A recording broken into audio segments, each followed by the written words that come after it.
চলো আমরা গ্রামে ফিরে যাই। এই জন্যই আমি এখানে আসতে চাইনি। তা চাইবে কেন? এখানে তো তোমার গোপন হিস্ট্রি দিয়ে আছে, পাছে আমি জেনে যাই। ছি ছি ছি ছি, নিজের বরের কথা বিশ্বাস না করে ওই একটা বর্বরের কথা বিশ্বাস করছো? আগে হলে করতাম না, কিন্তু এখন করছি। এই বিয়ের আগে তুমি এখানে রাসলীলা চালাতে, আর ওই ছেলেটা হচ্ছে তার ফসল। নইলে ও দাঁড়িয়ে এলে করতে। এই সমস্ত প্রমাণ এখান থেকে নিয়ে তবে আমি যাব।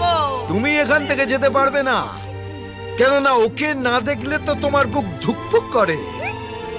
ইজন ইলেকট্রনিক্স একটা বাজে ছেলে। ওরে আমার কেষ্ট ঠাকুর রে, সারাদিন ধরে আমির খা আর মেয়ে দেখলেই পেছনে ধা। ও বাবা গো, তুমি আমার টেনে নাও গো বাবা। বাবা গো।